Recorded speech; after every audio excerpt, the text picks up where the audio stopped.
c'est Elodie du site Elle et Graines. Aujourd'hui, je voudrais te parler d'un sujet que toutes les mamans vont se reconnaître parce que c'est pas facile d'être maman et surtout pour la première fois.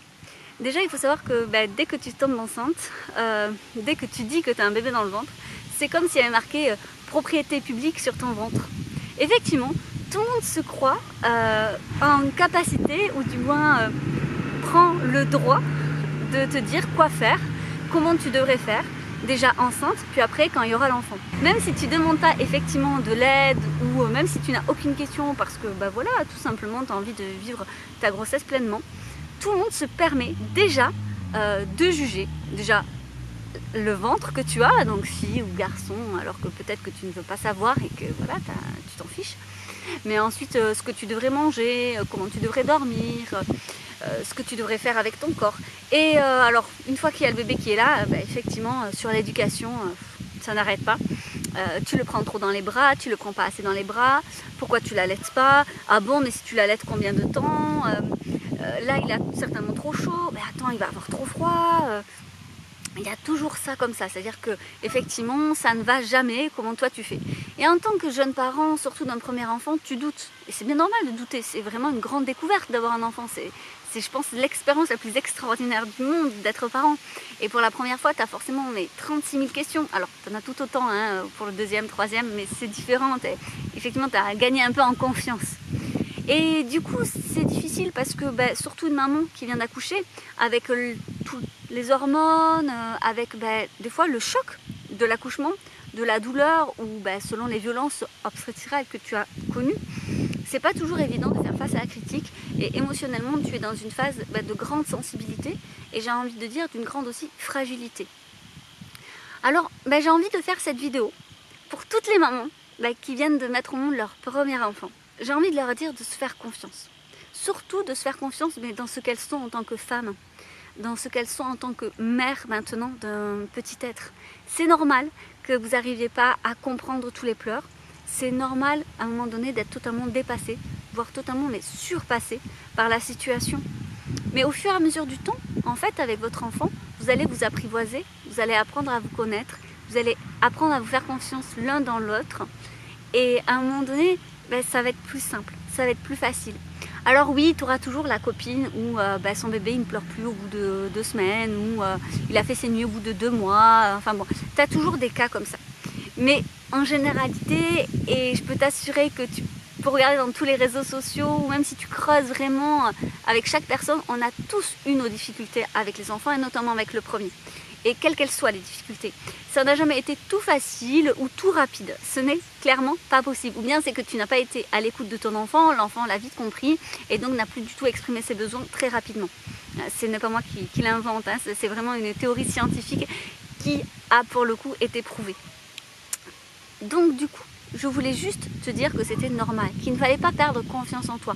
Et que si tu es du style, comme moi par exemple, à chercher 36 000 réponses par-ci, par-là, ou si tu es plutôt du style comme Alexis par exemple, lui face à une solution, il a besoin plutôt d'intérioriser, de prendre beaucoup de recul, de se calmer, voilà. Moi je pars dans tous les sens, mais qu'importe la façon de réagir, parce que ça vient de toi, ça vient de ce que tu es, et à un moment donné, tu auras la réponse, tu auras la solution. Et puis après, il n'y a que le temps. Parfois, malheureusement, il faut apprendre à lâcher prise, à se dire que là, tu ne peux pas, tu ne sais pas. Alors, à ce moment-là, je te conseille de demander de l'aide. Mais pas de demander de l'aide à n'importe qui. Ou demander de l'aide à un professionnel, mais digne de confiance. Et ce n'est pas le diplôme qui fait la compétence. Et moi, je le dis souvent, effectivement, nombreux sont ceux qui sont justement passionnés par un sujet et qui sont bien plus compétents dans le domaine que quelqu'un qui a eu un diplôme. Il faut vraiment se dire que il est bien souvent plus rentable en termes de temps, mais même en termes de connaissances, de parler à quelqu'un qui est passionné par le sujet et qui a envie justement de donner toutes ses connaissances gratuitement et d'aider les gens par ces connaissances-là, parce que c'est une personne qui a réfléchi par lui-même, qui n'avait rien justement à perdre ni à y gagner, et donc qui a cherché et qui en a fait justement une synthèse de tout ça, que plutôt d'en parler à quelqu'un qui se dit diplômé dans quelque chose, mais qui n'a pas creusé le sujet. Alors attention, il y a des professionnels ultra compétents qui sont passionnés par leur travail justement, il y en a peu, c'est souvent par le bouche à oreille. Mais tout ça pour te dire qu'effectivement, il ne faut pas hésiter à demander de l'aide, à demander du soutien, mais à trouver la bonne personne. Et parfois, on est un peu désabusé parce que voilà, on multiplie les professionnels ou on multiplie les avis et ça ne fonctionne pas. Et même encore, on se sent jugé. Donc là, il faut quand même prendre beaucoup de distance et se dire, est-ce que je n'ai pas trouvé les bonnes personnes? Parfois, même les réseaux sociaux peuvent aider. Alors, je ne parle pas en termes de pathologie de l'enfant ou en termes de grosses difficultés, je ne suis pas là-dedans. Mais par exemple, si tu te sens totalement dépassé par ton enfant, parce qu'il pleure mais qu'il n'y a aucune problématique médicale derrière, bien évidemment, trouver du soutien auprès des mères qui ont connu ça, ça peut faire du bien. Je reviens sur une vidéo que j'avais fait sur les reflux que nous on a connu. C'est vrai que le fait de se dire que d'autres parents avaient connu ça et étaient en train de connaître ça, moi je m'étais mis sur des groupes Facebook sur ce sujet, ça m'avait beaucoup épaulé à ce moment-là.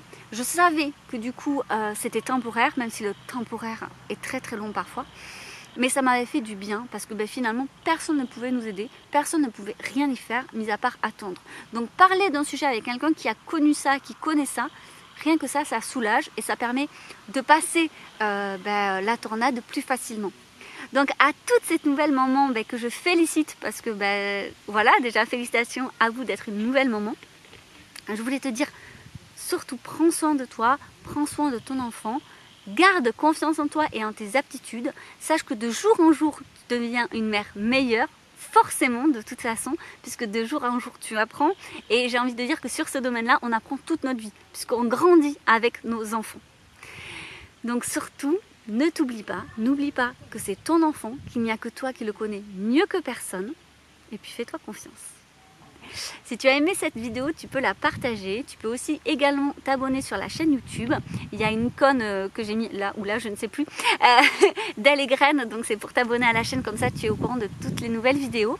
Et puis si tu connais une nouvelle maman, justement, c'est le moment de la taguer dessous pour qu'elle voie cette vidéo. Avec toute ma bienveillance, je te souhaite une très très jolie journée.